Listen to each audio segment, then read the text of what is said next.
All right, welcome back, everybody. So glad that you're here for our closing session today. Before we get started with our closing keynote, we do have some student awards we'd like to present just briefly. Heather Moss, who is the president-elect of SACSA, was originally intended to provide these, but I don't see her on here yet. She sent me a text just a second ago saying she was having a little bit of trouble connecting. So I'm going to ask Justin. Justin, I'm not sure if you have those pulled up. If you're on here, Justin Hubbard, you can let me know. And if not, then I will jump in. Yes, I got them pulled up. All right, Justin, you're up. All righty. Let's see here. So each year, KEXAC sends out requests for Student of the Year nominations. And each year we hear amazing stories of our students overcoming personal and educational obstacles to become successful students and thriving young adults in society.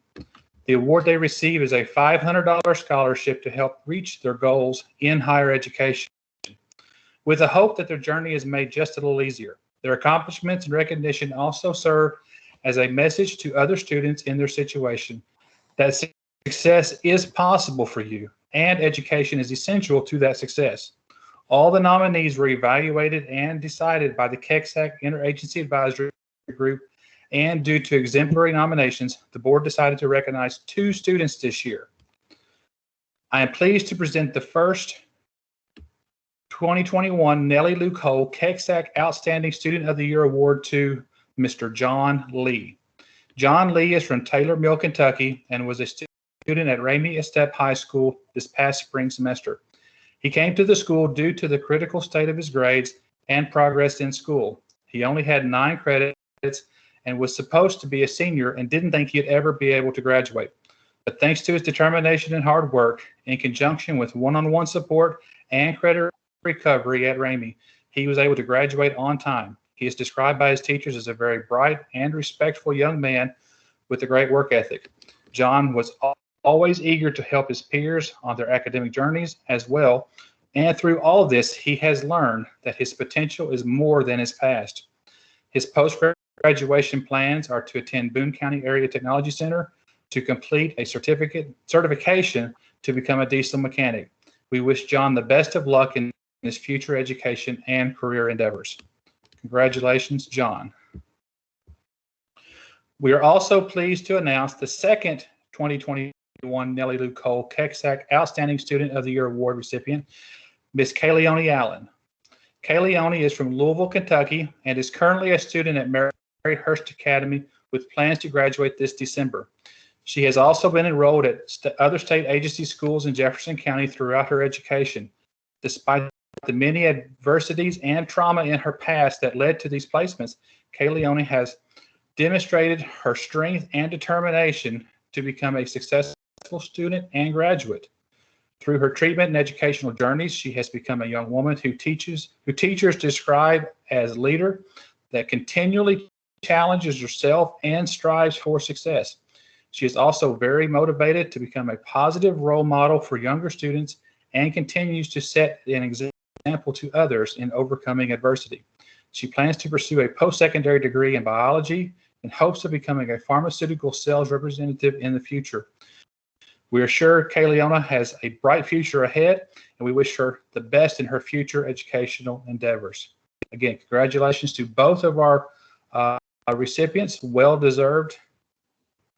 And again, this is only possible through educators and administrators and partners nominating these young men and women for the outstanding things they are doing in their programs.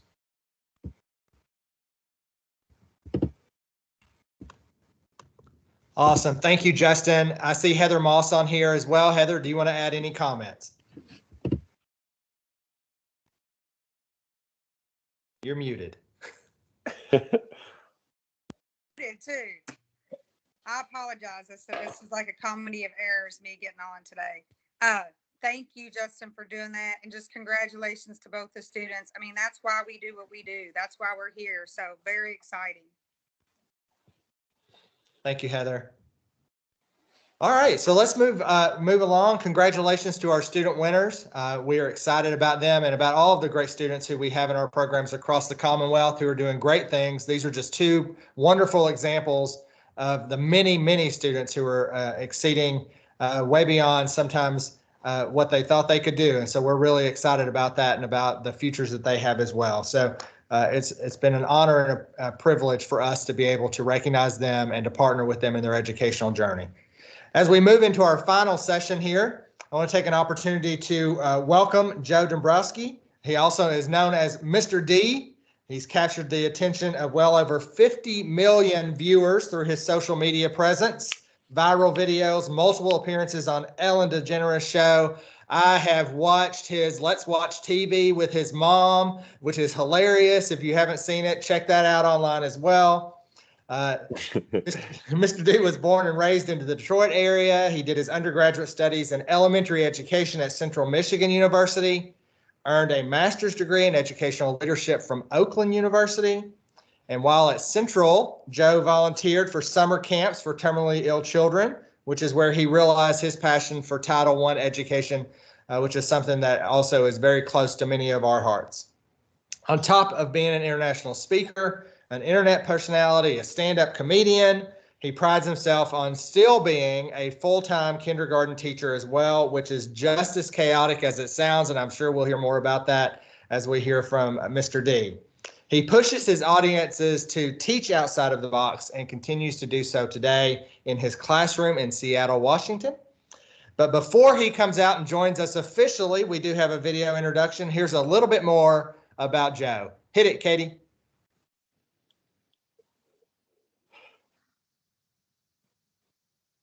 This is how my class lines up for recess.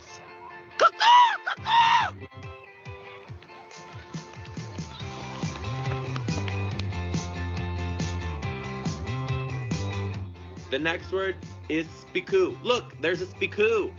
SPEEKUZSLMN. There's silent letters at the end of that one. Your next word is sign. I saw the sign, and it opened up my eyes. I saw the sign. I'm Mr. D, aka Joe Dombrowski. I'm a 4th grade teacher. You have to build relationships with your students in order to get through to them with their learning. So what I'm telling people is this is just dad humor that I'm doing in the classroom, right? So it's all things that you find like a family unit that I'm now bringing into the classroom to make our classroom a family unit.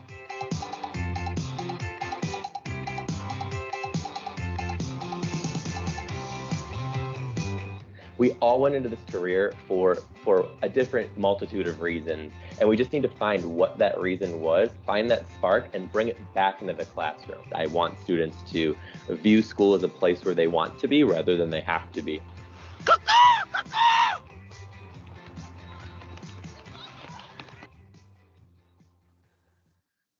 Hello!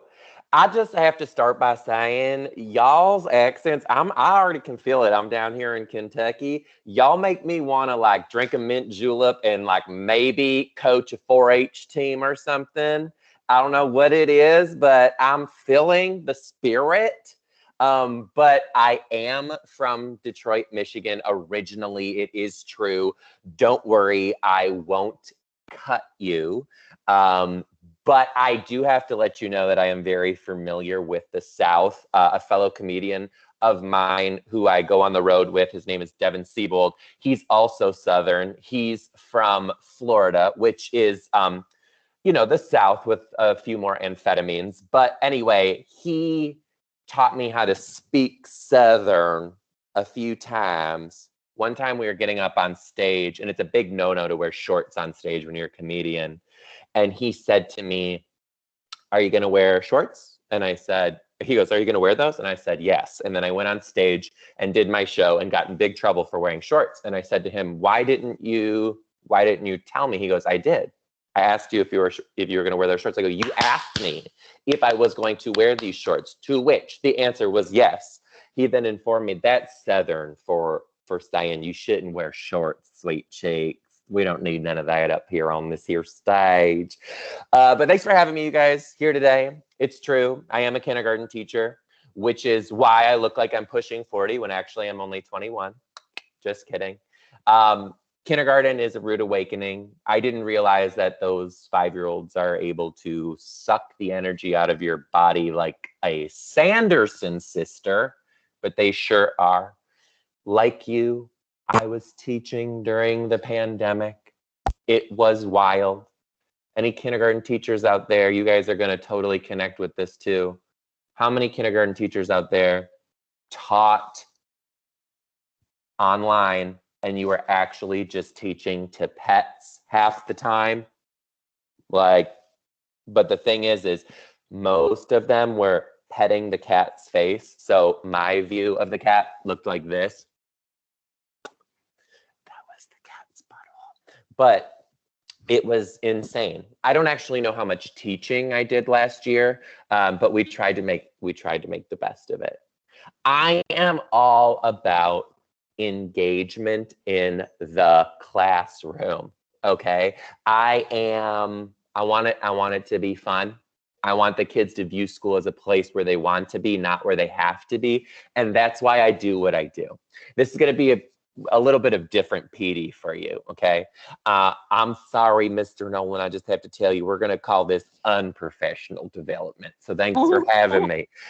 So in this unprofessional development, I need you to realize that I am not coming up in here acting like I am the knower of knows and the sayer of says. I am a hot mess express. You can learn what to do from me, and equally you can learn what not to do from me, okay?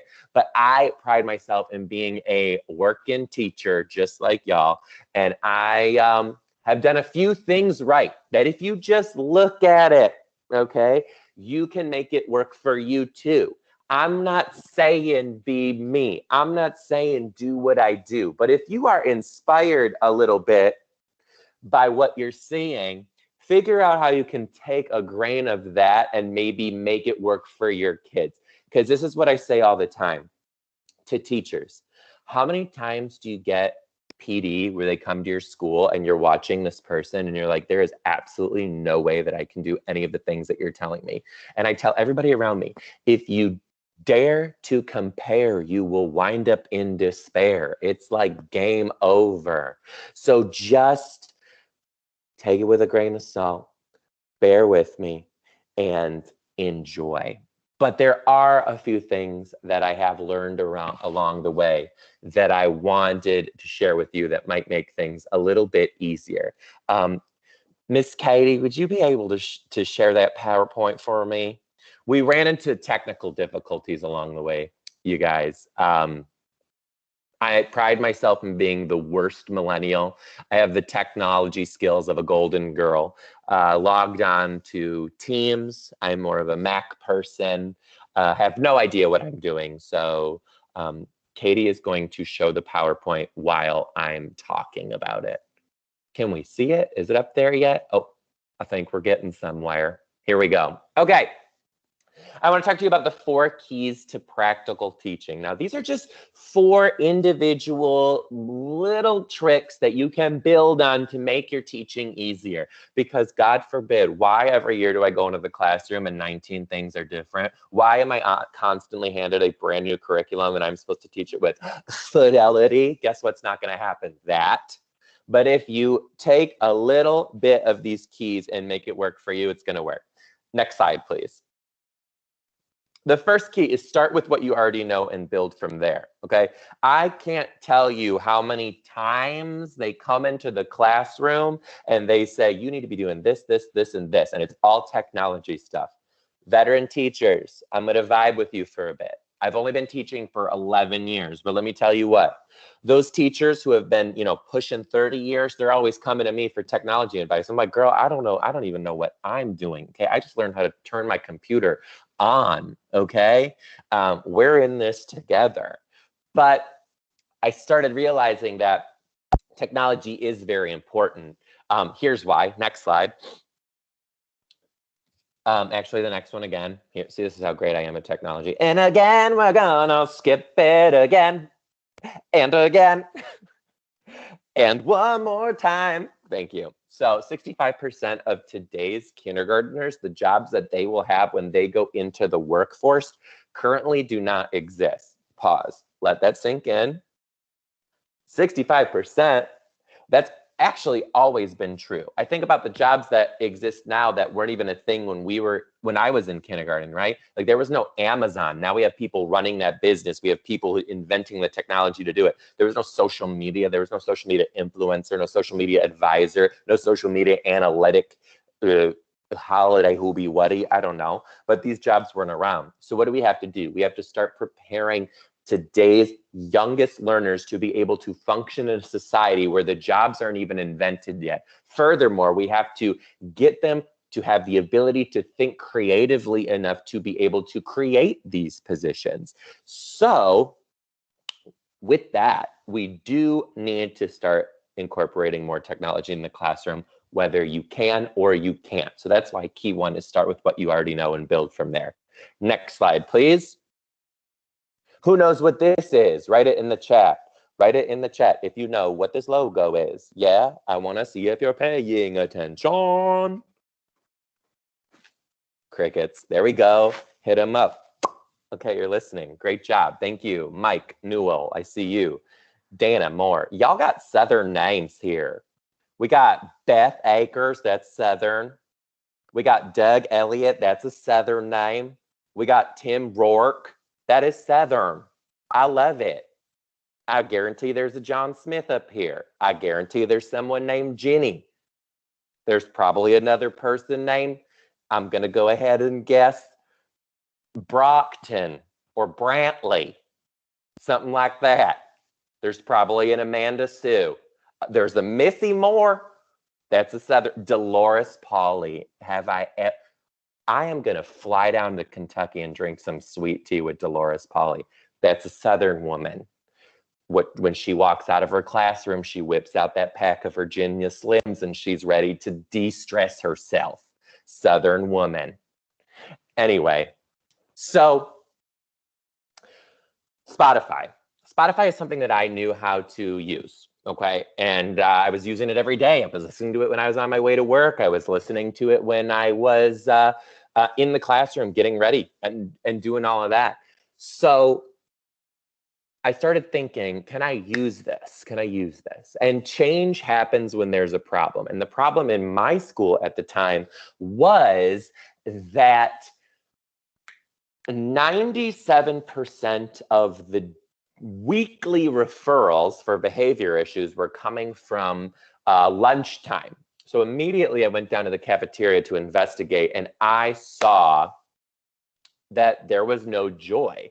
The expectation of the students was to get in line, get their lunch, sit down, eat their lunch, clean up, line up, leave. That's what it was, okay?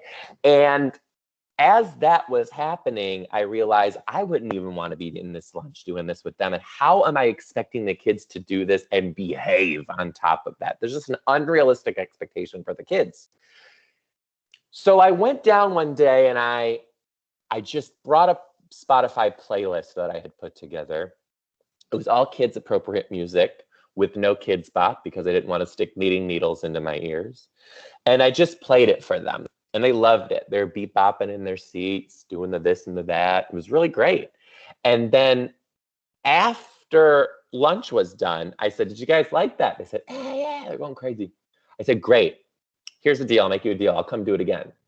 But I'll only do it again if I come down and the lunch monitors tell me that you have been showing the 5 keys to our school, which were respect, responsibility, and 3 other things.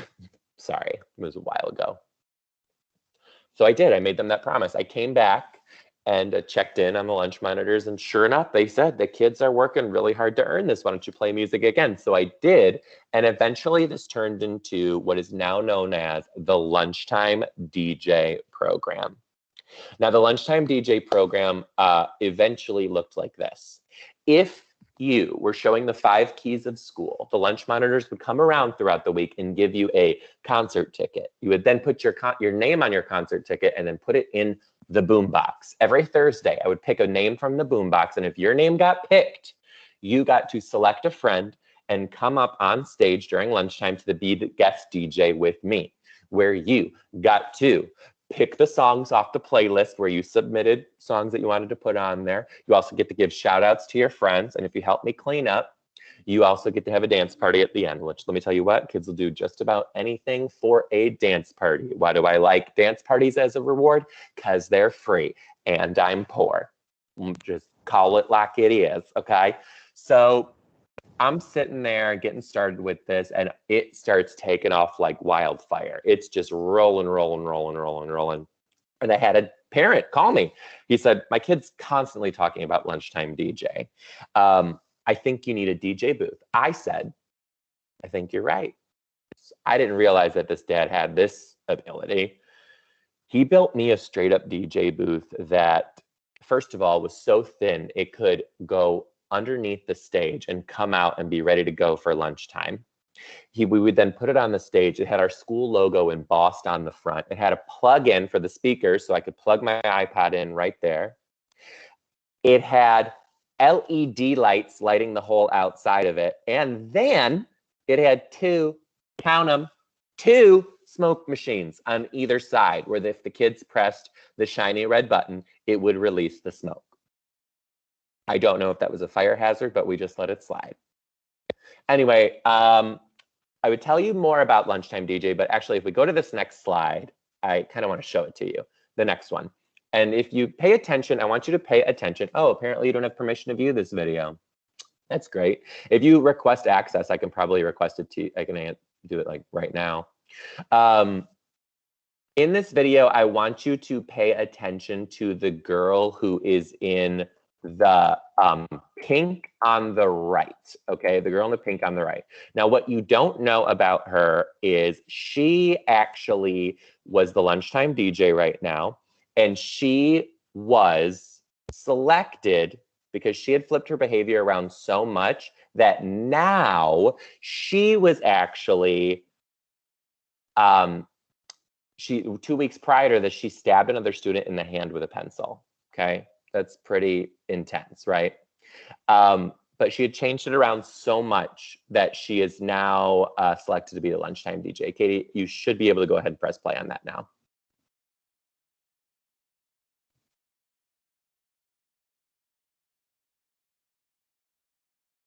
Yeah.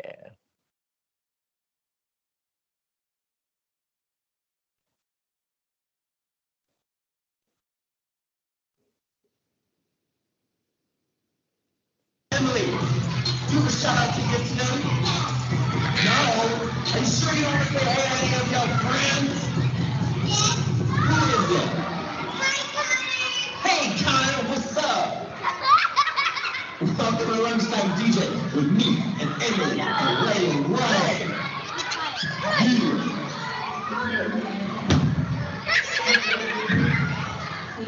Ray. Did you hear that laugh?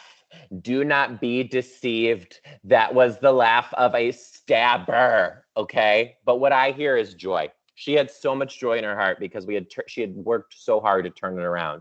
And all of this happened because I took what I already knew and flipped it around to make a difference in the school using technology, which is incredible. So then my brain started going a little bit. And Katie, first of all, thank you so much for being a rock star in that. Dreamwork makes the team work, baby. And I think we just proved that. If you can go in and request access on all the videos right now, and you can probably put me up on the screen, full screen in the meantime, I'll go back in and I will accept all of that while we're working here. Anyway, my brain started going a little further and I started thinking, okay, is there other technology that I know how to use in the classroom? And again, change in the classroom happens when there is a problem. Now, the problem now in my classroom is that my students' writing looked more like hieroglyphics. And if I allowed that to keep happening, I was pretty sure by the end of the school year, I was going to have full-blown cataracts. So I had to stop for a second. You have to reflect on your own personal practice and think about what is it that I could possibly doing that's not setting these kids up for success first. And I realized what happened in my classroom is the kids were coming to me during writing conferences. And I would look at that work and I'd say, you know what? This is first grade writing. I'm going to need you to go back and fix that. And time after time after time, they would bring me their writing and it would look exactly the same, which something wasn't getting through. I don't know what it was, but something wasn't getting through. So I knew that I had to change something about my practice. So what I did was I started realizing that the kids were super into YouTube. They still are. If you ask your class, what do you want to be when you grow up? Somebody in that situation is going to say that they want to be a YouTuber, which let's not deny that, right? Because you can make some pretty big figures being a YouTuber. Just tell them to be a little bit more specific. Nobody needs to be vlogging about their everyday life unless your last name is Kardashian. Anyway, so I knew that they were super into YouTube. So I'm like, how can I use this to my advantage? Never used YouTube in my life, but I knew I had a phone that had a camera and I could probably figure it out. I was walking down the first grade hallway one day and all their writing was put up on the wall. So I would stop and record their writing and just read it out loud. And I put it together in a compilation video that I called First Grade Writing Verbatim. So I always start my lessons with a hook, right? So I told my kids, I was like, hey, you guys, do you like YouTube, right? They're like, yeah. I'm like, I found this YouTube video that's exactly what we're talking about in class. I'd love to show it to you. Why don't you guys come to the carpet? They flipped out. They were like, yes, oh my God. So then this is where you got to put your acting chops up. I said, oh, you know what, boys and girls, my heart hurts. My heart hurts. I cannot believe that you would have the audacity to be so wild when I worked so hard to find you this video. Please have a seat. We'll try this again in 2 weeks. Their faces dropped. They went back to their seats. They were sad. It's the good kind of sad that we just allow. And it worked. They were fantastic. 2 weeks rolled around and I said, hey, you guys, remember that YouTube video that I was going to show you? You guys have been great. Let's try it again. Come to the carpet. They all silently walked to the carpet, except for one kid who wasn't there that week. So he was like, yes! And everyone else was like, shut up. And then he too came to the carpet. And there were all my little ducklings ready to roll. So I said, and Katie, if you can go back to the PowerPoint, we're almost to the next video. I said to them, I go, okay, you guys, first grade writing is something that I've been telling you about. And I found a video on YouTube. You can go to the next one again. I think it's like 2 after this. No, don't play this one.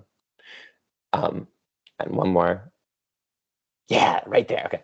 I said, I found a series on YouTube. It's called First Grade Writing Verbatim. And I think it's really going to show you what I see when you turn in your writing.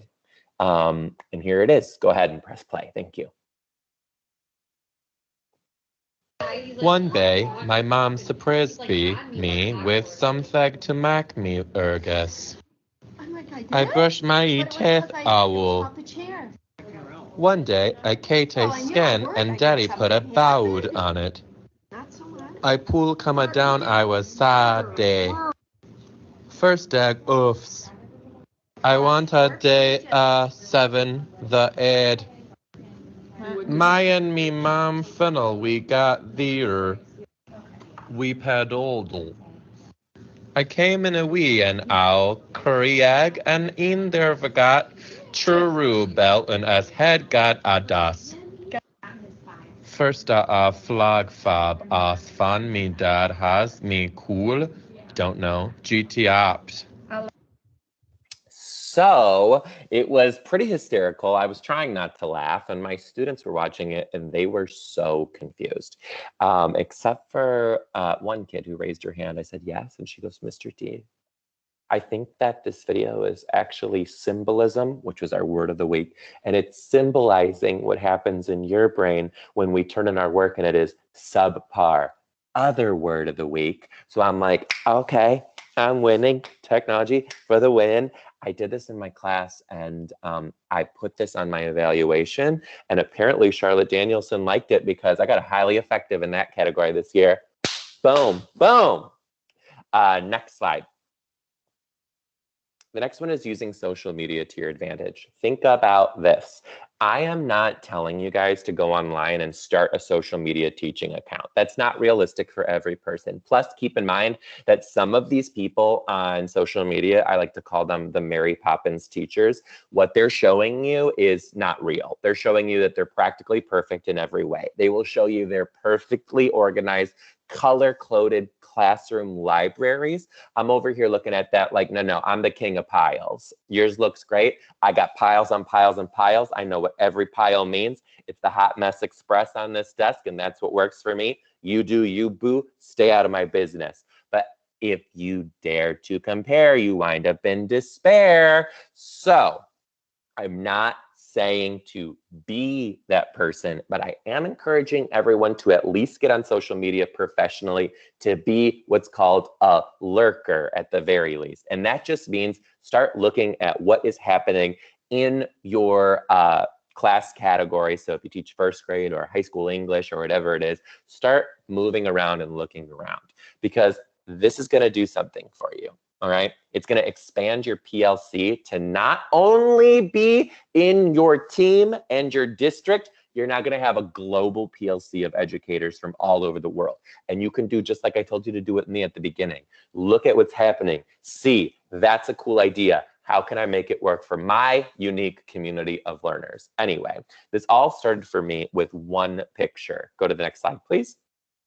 This picture. Now, what I was doing at the time was, it's March is reading month. March is reading month in my classroom, and I asked for parent volunteers to come in and read to the class Monday through Friday, 15 minutes. I had enough spots for every family to be involved. When the first day came, I only had one family signed up. It was this student and her grandma. So I put it on our classroom Instagram page, and I wrote this caption that was like, "Dear Kira's grandma, thank you so much for taking the time to instill wisdom into our classroom." And I think it worked because I think the parents were just on Instagram scrolling. They were like, "Ooh, that's my kid's class. Why am I not in there? I should probably too." And then we had this next slide happen. And then this next slide happened. And then by the end of March's reading month, I actually had all except for one student have a volunteer, but he was in a very sticky legal situation with his family.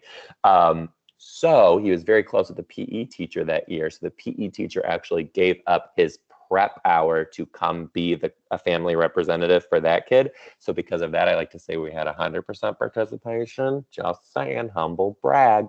But then my mind started going, and I'm like, what else can I get out of this? What can I do? What can I do? What can I do? Now, next slide, please. In our community, we have what's called Jet's Pizza. If you don't have one by you, I'm so sorry. It's also known as Midwest Ambrosia. We dip it in ranch dressing because we love two things. One, we love to clog our arteries. And two, we're disgusting. Anyway, it's what's happening. So I took my yearbook photo like this just as a gag, and I put it on our teaching page, right? My principal got a call from Jet's Pizza corporate, and they were like, "Hey, what's going on here?" He's like, "I don't know. My fourth grade teacher's weird. I'm so sorry." They're like, no. Tell us a little bit more about you. Tell us about our school. I was teaching in a Title I school at this time that was 95% title, which is a lot. Jet's Pizza saw this and heard the story of our school and had a pizza party the following Friday for my entire school. And the students who were living in the most poverty-stricken situations actually went home with full pizzas for their family that day because of a picture. Because I posted a picture on the internet, we were able to feed an entire community of kids and their families. My mind's racing. What else can I do? How else can I use social media to my advantage?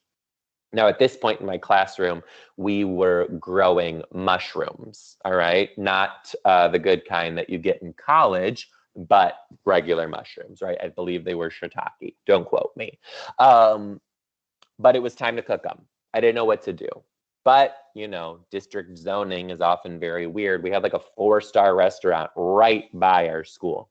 So I reached out and I was like, "Hey, it'd be so cool if you guys can give us a recipe to make I'd love it. They're like, hey, we went on your Instagram. We kind of like what you're doing. How about we do you one better? If you go to the next slide, I'll show you. They actually came to my school and did a farm to table experience with my class where they harvested the mushrooms with the kids and then made gluten-free mushroom pasta, which was really cool. It was a cross-curricular activity too, because they were doing math with the fractions, reading with the recipe, safety with the cooking. No fingers were lost in the making of the pasta. But all they wanted was for me to post this picture. And then it dawned on me. Companies have something that we as educators want, product, okay? And we want it for as cheap as possible or free. We have something that they want, a captive audience and their immediate target market. They just want the marketing and they want that for as cheap as possible. So we can now start using social media to have these supplies or experiences for our students for just a simple trade-off of our picture, which is pretty neat. So my brain starts racing some more. And now we're on to learning about the muscle and skeletal system of the body. So I reached out to Detroit CrossFit and I said, hey, would you be able to send one of your coaches to our classroom to do like a kiddie CrossFit experience? They said, we're gonna do you one better. You're gonna come to the gym. We're gonna put a full kiddie CrossFit experience for the kids together for them right here. I was like, okay, that sounds great. One problem, we're a very low income district and I can't really ask the families to support the busing for that. So I thank you so much, but I think we're gonna pass. They came back with me and they're like, we're gonna pay for the buses completely and we're gonna give every single one of the parent volunteers a full year membership. I was like, what do you want in return? They're like, just post about it. So I did, and if you go to the next slide, this was that experience. So not only did I get to do this for my entire class, but I also got this amazing Tinder profile picture out of it. And I think it worked because I haven't been single since. But looking at this picture, I am getting a little bit of PTSD because I miss that hairline and the kindergartners have run me ragged. Anyway, all of this is happening because of social media, using it and tapping into that market of the local community around you. There are resources everywhere. And we know as teachers that we are severely underpaid. So start thinking about how we can creatively use the community around us for these advantages to make our students have the experience of school that they want, but that they deserve. Next slide, please. Someone wrote, great, tank top opportunity. Love it. Kids learn from experiences, not these sit and get lessons. I came into school teaching. I had this student who popped in. She was unbelievable. Popped in on the first day. She goes, my teacher. I was like, Amy, I don't know what's going on here. But she's that kid who you wish that every other kid is, right? Kind, courteous, respectful, outgoing, just a very lovely student to have in the classroom. And I tell you more about Amy, but the next slide is actually a quick video introduction of her that if you could go to the next slide, press play, that'd be great.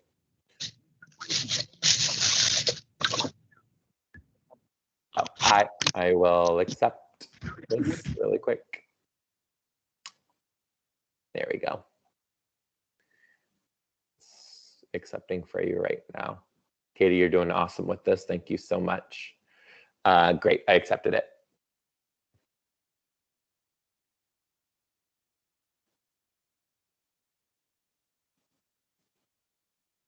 Thank you. Thank you. Welcome. Thank you.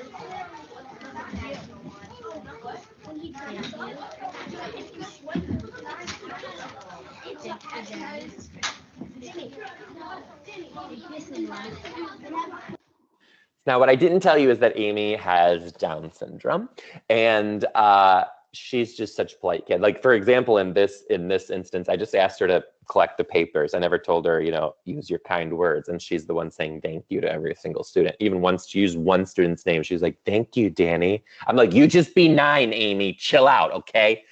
So she's just great. And this is that class that you want every single year too. They work really well as a team, and they always were looking out for her. Sometimes to the point where I had to tell the kids, she's got to do this on her own. Thank you so much.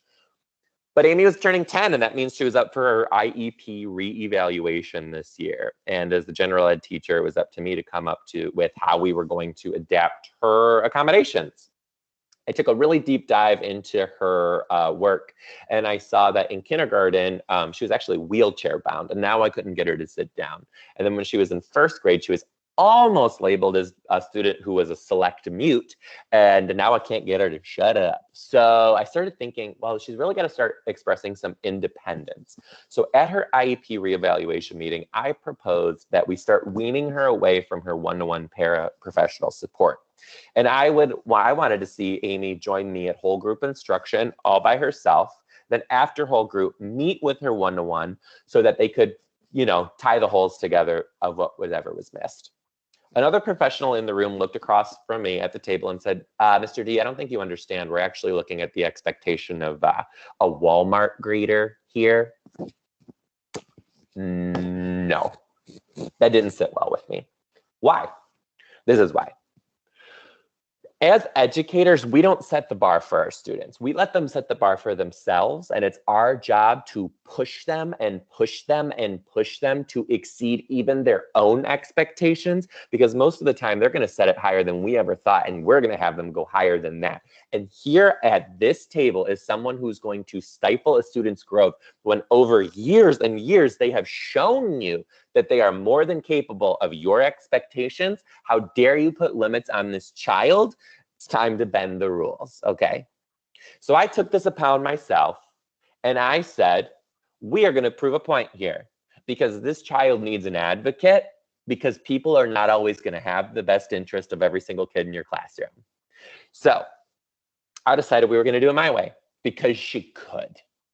So what we did is, I did that during all of our lessons. She sat with whole group. Now, Amy was obsessed with the news. I don't know why. She watched the news every night. She told us about what happened every morning, okay? There was a sniper on the highway next to our school one time. She came back and told us everything about the sniper. It was alarming, but also fantastic.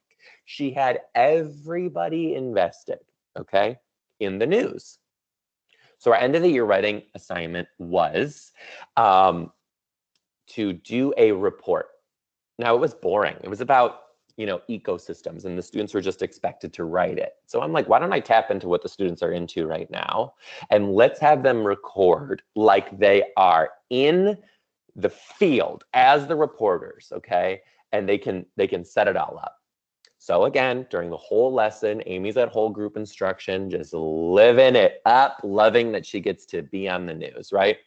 Recording day comes around, and how it worked is I had students standing in front of a green screen, another student across from them holding an iPad filming them, another student underneath with the cue cards, and another student was on top of a ladder dropping little bits of snow while another student blasted a fan in their face, because that student was on the mountains and you could not tell them that they were not.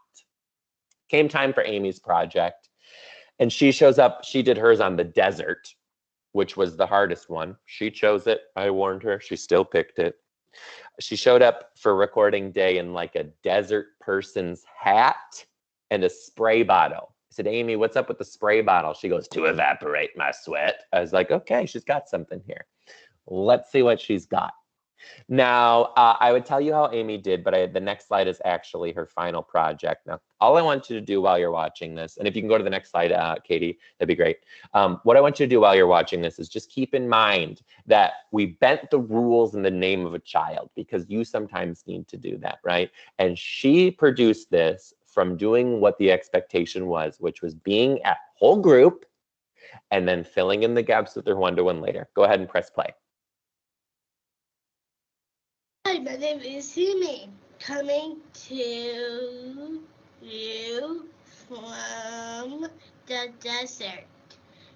It is a very special place to live. There is no little or no brother, so it was to live. There you can grow many grapes, and there are only a few